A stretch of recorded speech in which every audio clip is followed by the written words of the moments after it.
I'm not sure how familiar you are with all of the publications that are done by Mid-America Baptist Theological Seminary and the college at Mid-America, but I'm looking at a copy of The Messenger. It comes out twice a year and talks about things that are happening here on campus. In this issue, there's an article about To All the World for Jesus' Sake, and it talks about how our students served on 5 continents doing summer missions projects. These were just 5 of the students. Many more students were involved in ministry projects over the summer. Perhaps you've gone overseas on a mission trip. If you have, I'd love to hear about it. In today's video, we're going to be talking about the 20th century in the history of missions.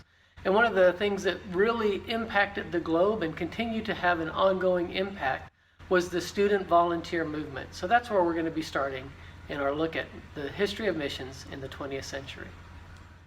Welcome back to part 3 of our discussion of the history of modern missions. Today we're going to be talking about missions in the 20th century. I guess that means it's been 100 years since yesterday. Yesterday we were looking at what was happening in the Great Century. Today we're going to be looking at missions in the 20th century, and rather than looking at individual missionaries, we're going to be looking at some significant missions movements or influences in missiology and the way that we think about and practice missions. The first one that we're going to be looking at is the student volunteer movement. Almost like a mystery novel, as the 19th century was coming to an end, the Lord was drawing strands of students from around the world with the same goal of reaching the world for Christ. In 1882, American evangelist D.L. Moody visited Cambridge during a tour of Britain. The result of 1 week of meetings was a rapid increase in the number of students applying for missions overseas.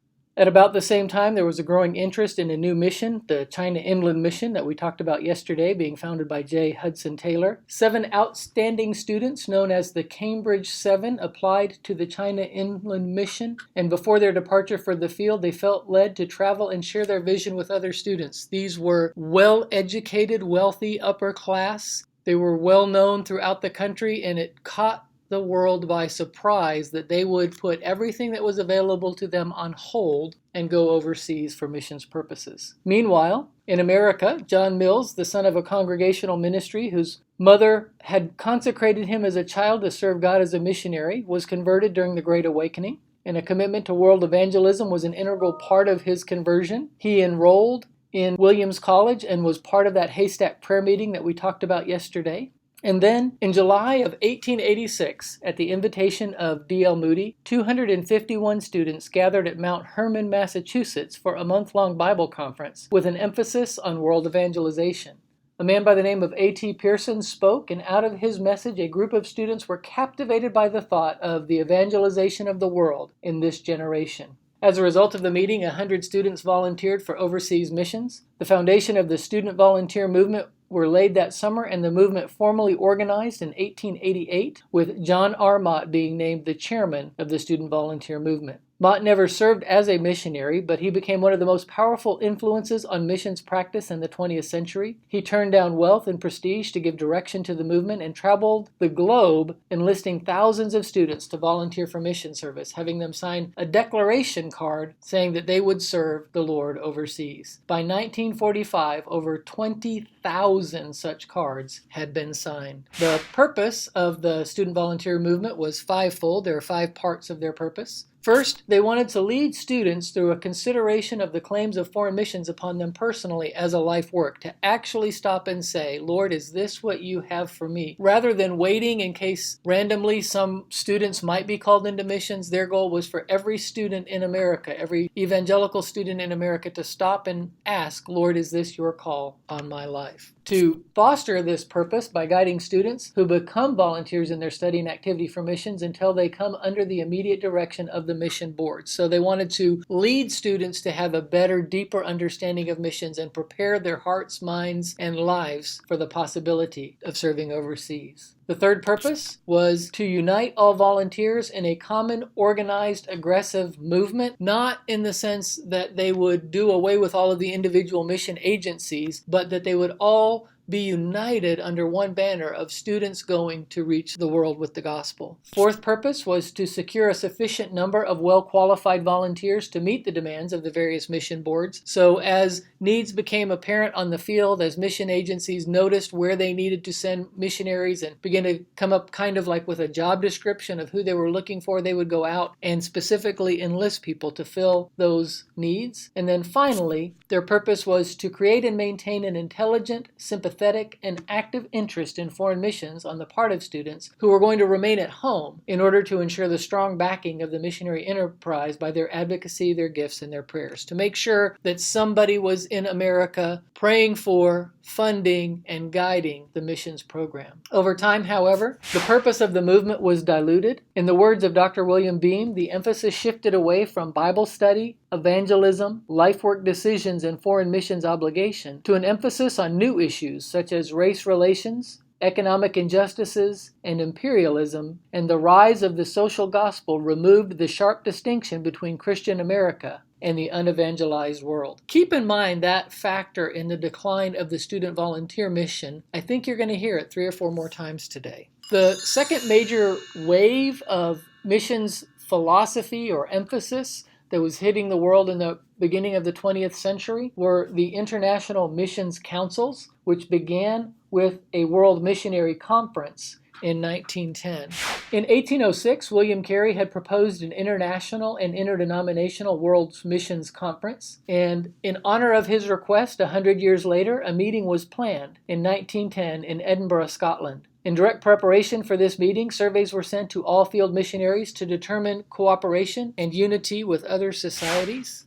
At the World Missionary Conference of 1910, 1,200 representatives from the main Protestant denominations and missionary societies of the day gathered. They were mostly from North America and Northern Europe, but there were 17 mission agencies from other non-Western countries represented, including Chen Jingyi from China and Samuel Azaria from India. The theme of the conference was Partnership in Obedience and Indigenous Churches, and the purpose was to celebrate 100 years of Protestant missions, assess the status of world Christianity, and organize for future cooperation of Protestant mission agencies. This was kind of filling out what we talked about a little bit very briefly yesterday with that whole idea of comity. How can the mission agencies partner together as Great Commission Christians who share the same dream of seeing everyone in the world having an opportunity to hear the gospel, respond, and be a part of a church where they can grow in their relationship with Christ. Joseph Oldham of the student volunteer movement was the main organizer. He was born and later served as a missionary in India. John R. Mott, the leader of the student volunteer movement, presided, and he would later travel the world for missions and promote this conciliar agenda of bringing all of the mission agencies together. Because remember what we just said, that one of the 5 purposes of the student volunteer movement was to unite all volunteers in common organized aggressive movement. From my perspective, the best quote that came out of that meeting was from Samuel Azaria, the co-founder of the first Indian Missionary Society. He said, "The exceeding riches of the glory of Christ can be fully realized not by the Englishman, the American, and the Continental alone, nor by the Japanese, the Chinese, and the Indians by themselves, but by all working together, worshiping together, and learning together the perfect image of our Lord Jesus Christ." We're going to be talking more about internationalization in the days to come, but that was his vision. He saw how the church from everywhere needed to be part of the church going everywhere, working together.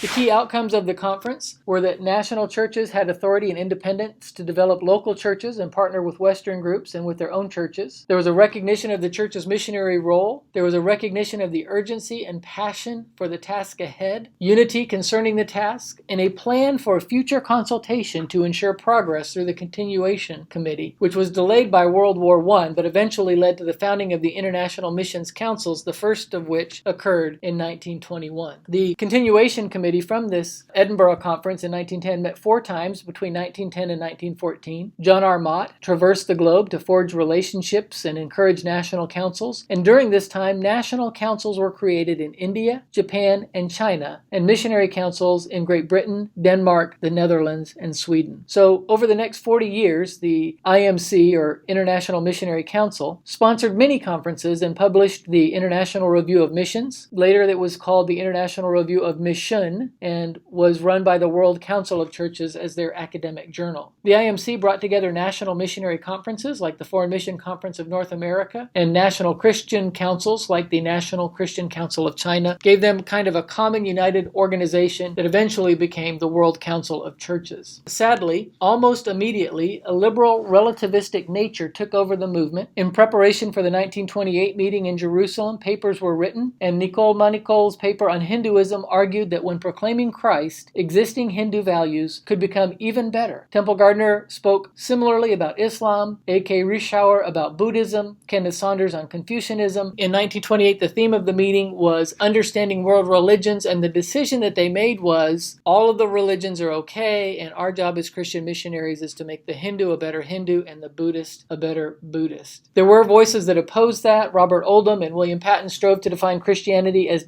transcending the other religions. They introduced the topic of values to show that Christianity has the most worthy values of all world religions and that salvation is found in Jesus Christ alone. But following that meeting, William Hawking, a philosophy professor at Harvard, wrote The Layman's Foreign Missions Inquiry, stating that all religions contain a germ of religious truth. A missionary's main purpose is to seek the germ of truth and help the religion's followers better understand their own religion. A great book was written in response to that by Hendrik Kramer, a Dutch Reformed missionary to Indonesia, later a professor. He wrote a book called The Christian Message in a Non-Christian World, confirming that although world religions may overlap on certain points or themes, Christianity is unique and not bound by other religions' confines. Salvation is through Christ alone, and evangelism is necessary. Long story short, the mainline churches moved further and further away from biblical truth, and missions lost its meaning. It began to be interpreted as the motivation to do good, provide education, clean water, food, and leave the religious beliefs of others alone. The International Missionary Conferences and the International Missionary Council died in Delhi in 1961. What I mean by that is at the New Delhi meeting, Leslie Newbigin oversaw the formal merging of the World Council of Churches and the International Missionary Council. The various councils affiliated with the IMC became the Commission on World Missions and Evangelism as a wing of the World Council of Churches, and a division of the committee took control of the work and responsibility of the IMC. The IMC no longer exists. It was taken over by the World Council of Churches and became lost in ecumenical thought. There was an evangelical rebound, people who had the same vision that originally was with the Student Volunteer Mission and then came through the IMC. Now evangelicals were looking and saying, these two great organizations have lost their missions focus, so we need to do something new to replace them. This movement originally was known as the Lausanne Movement because of a meeting that took place in Lausanne, Switzerland, missing the global voice on missions where evangelicals could meet and discuss missionary theology and practice. Carl F.H. Henry, who was then editor of Christianity Today magazine, along with Billy Graham as a co-sponsor, organized a world-level meeting for evangelization.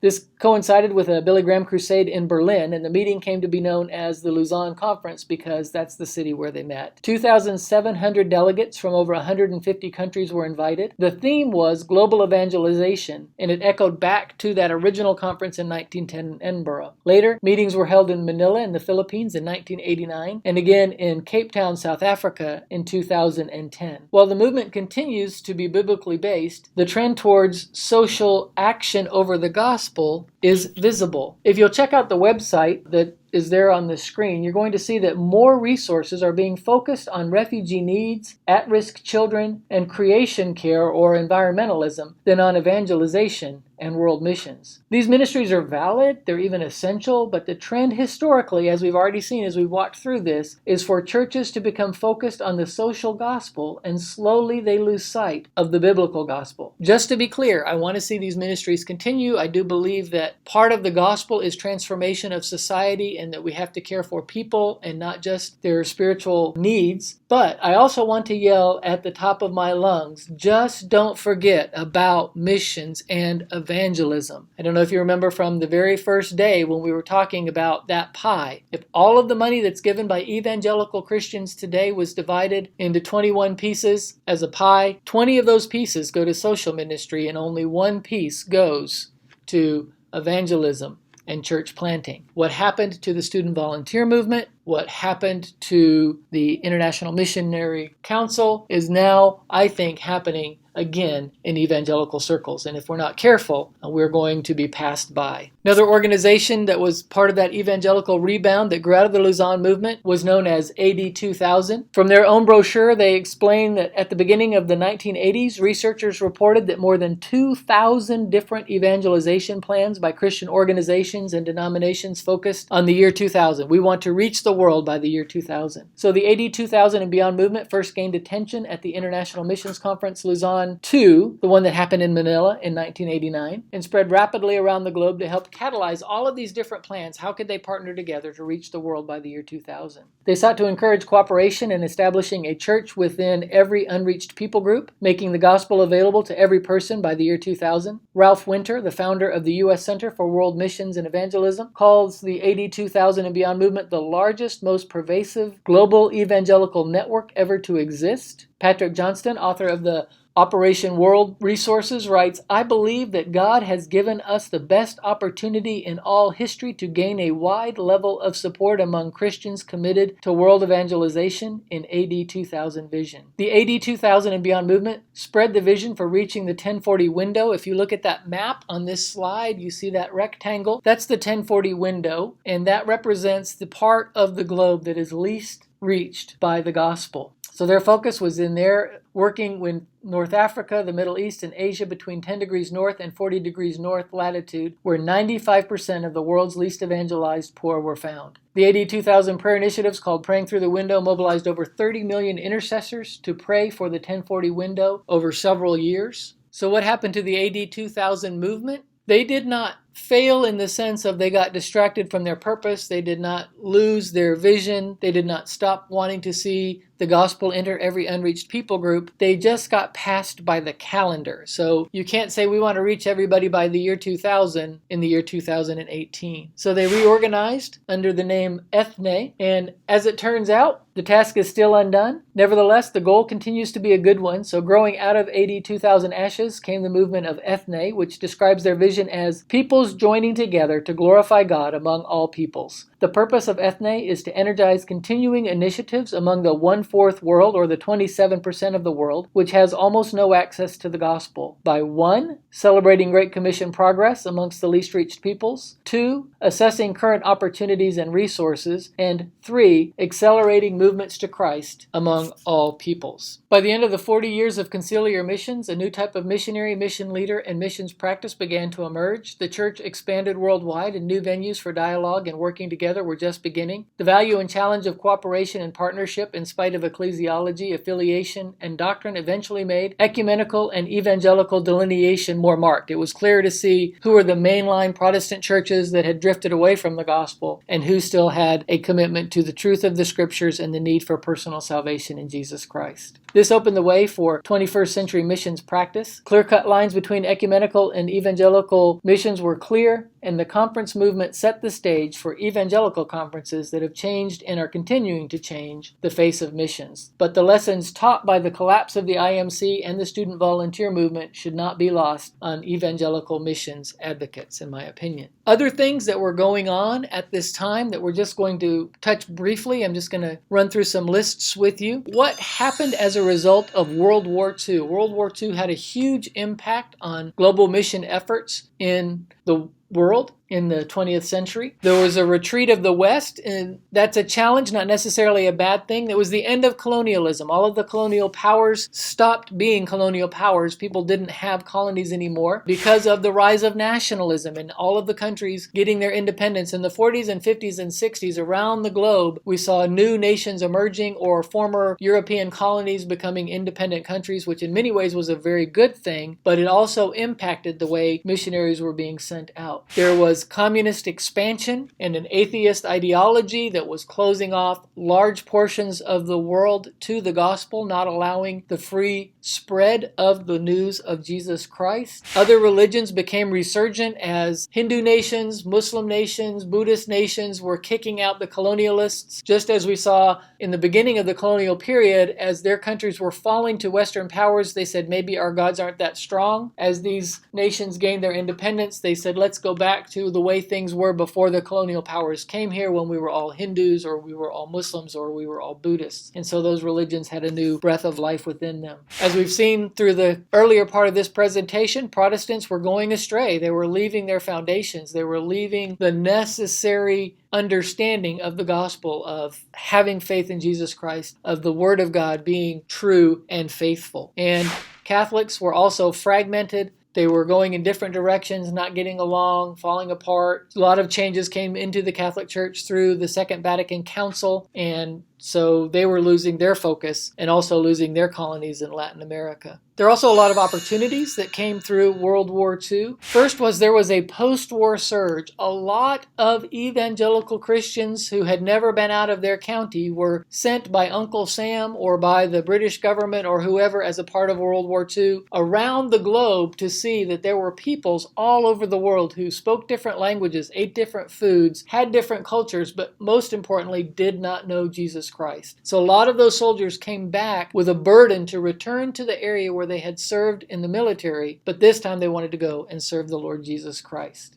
There was a shift in the ratio between ecumenical churches and evangelical churches, meaning that if you don't believe the gospel is important, it's kind of hard to be motivated for missions. So a larger percentage of the missions force was evangelical after World War II. There was a healthy focus on indigenization. We're going to spend a whole session on that later on in the term, of allowing the leadership from within the national church to take the lead, and that the missionary becomes the shadow pastor or the shadow, pushing and encouraging and developing the nationals to take the lead in reaching their country for Christ. There was a big emphasis on Bible translation and putting gospel literature into the hands of the people, literacy training programs, translation programs, and distribution programs, opportunities to study through correspondence courses. There were a lot of parachurch organizations similar to that, specialized missions like medical missions, literacy missions, radio missions, student missions, different parachurch organizations with a unique focus to fulfill a certain part of the Great Commission. And then there were Great Commandment agencies that saw the need to demonstrate the love of Christ in physical ways. And finally, there was the church growth movement, which we're going to be focusing on next week. People group movements and the church growth movement. After World War II,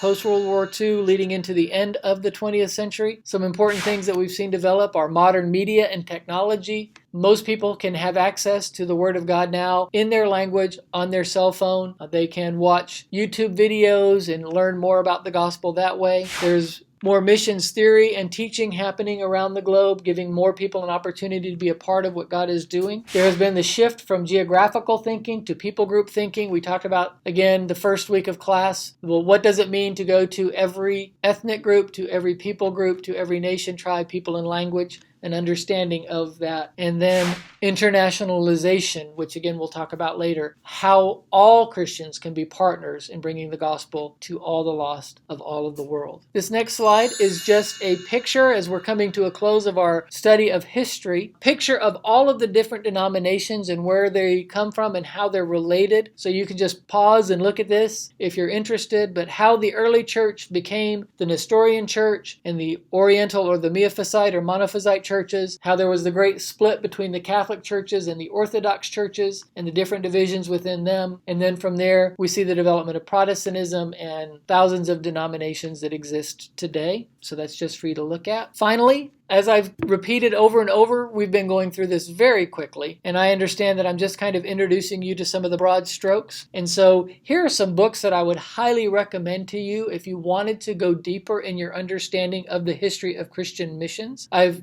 actually quoted from all three of these books through this course. From Jerusalem to Irian Jaya by Ruth Tucker is probably the most accessible. It is just a collection of short biographies of missionaries from the time of Paul in Jerusalem until Irian Jaya with Don Richardson. We talk about later. We're going to look at the movie Peace Child based on some of the work that God was doing with him in the late 20th century. Encountering the History of Missions from the Early Church to Today. It is co-written by Robert Gallagher and our own John Mark Terry, chairman of the missions department here at Mid-America. The most detailed book would be The History of Christian Missions by Stephen Neal. He was an Anglican missionary to China, a brilliant missions historian, and it is just a compact book with a lot of detail if that's something that you'd be interested in. Again, if you want to know some other books to look at, feel free to drop by the office or drop me a line. Love to recommend to you some more books if you want to pursue an understanding of the history of Christian missions. Thanks for your attention. Have a great weekend, and look forward to talking to you again next week. God bless. It's amazing to consider all the changes that have taken place in the church and in the way that we do missions over the last 100 years. The 20th century was certainly very significant, had a huge impact on the life and work of the church. God only knows what's going to happen in this 21st century. I'm excited about learning about your part and learning more about how God is using you in your corner of the world and anywhere else He may send you to advance the cause of the gospel for the glory of Christ.